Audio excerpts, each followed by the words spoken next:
Mae'r banc bwyd ar gael i bobl sgynnu'n bwyd, dyna dio.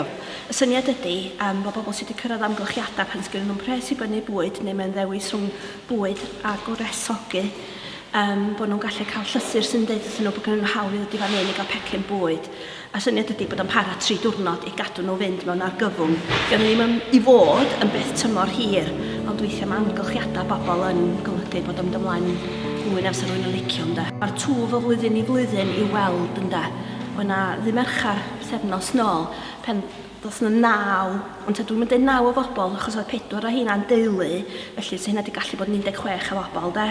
A 5 unigolyn neu cwpl, mae hynna lot o bobl i ddod mewn awr, de. Math o bobl sy'n cyfeirio bobl yma ydy ganolfan waith, doctoriaid, gysta, bydd yn arfer bod yn gymorth i ferched sy'n rwan yn Gorwel, Barnados, CAB, bob math o nyrsys cymuned felly, bob math o bobl sydd yn gweithio efo teuluoedd ac unigolion sy'n gweld bod yna angen, neu mae yna rhywun yn gallu mynd atyn nhw enghraifft i tan y maen.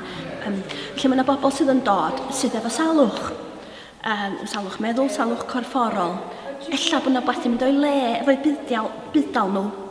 Dyn nhw'n gallu mynd o gwmpas i gywiro fo, a hyn oedd ar ôl cael y cymorth i'w gywiro fo, gall fod yn 6 wythnos tan ydych chi'n cael eich pres. Gall fod yn bobl sydd yn gweithio, ond i oriau nhw'n gyson y 0 hours contract ma.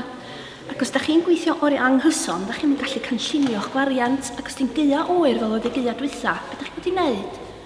Gall fod yn gwyliau'r ha, plant yn fel arfer yn ysgol yn cael cinio am ddim. Maen nhw adra efo mam, neu maen nhw adra efo nain a taid, a mae jyst y gwahaniaeth yna mewn wythnos, jyst yn ormod i faint o arian sydd wedi mewn i'r tŷ. I raddau mynd tu allan i'n gafel ni, a mi fydd yn waeth ar ôl Rhagfyr pan mae'r Universal Credit mae'n dŵad yn cyrraedd yr ardal yma, achos mae hwnnw'n mynd i fod yn ofnadwy. Da ni'n cael rhywfaint o roddion mewn bocs yn y co-op. Mae bobl yn wrach wneud i siopa ac yn rhoi peth i fewn yn y bocs. A mae Dref Werdd yn dod o fyma bob wthnos, ond da ni'n chwilio am rhywun arall i ddwad efo'r cop yma unwaith yr wythnos.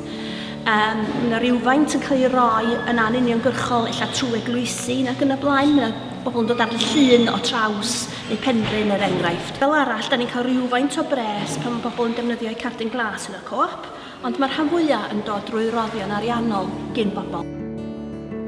Ddaru arian gyn y bydyddwyr dalu i gael awdur sef Sian Norddi i fynd i 2 ysgol gynradd ac 1 ysgol uwchradd i godi ymwybyddiaeth ynglyn â tlodi bwyd ac i chwalu'r stigma mewn ffordd. Fydd nhw'n trafod, fydd nhw'n sgwennu barddoniaeth, fydd nhw'n sgwennu llythyrau, bob math o lenyddiaeth.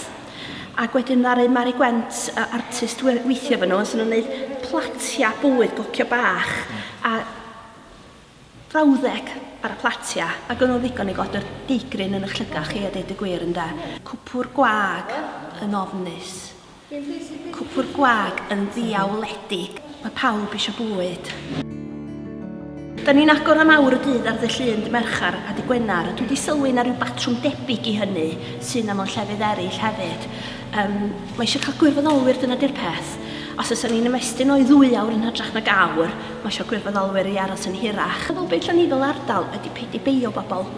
Amball i berson dwi'n abod, calon dda gynnu nhw, ond na nhw ddeitha fi, drygis y galci sy'n dod na de. Os da chi'n cael bwyd i fyw, os da chi'n cael sebon i molchi chi, os da chi'n cael papur toilet i ddynhau chi, mae'n dris yndi. Felly, peth allan ni'n neud fel cymuned ydy peidio labelu.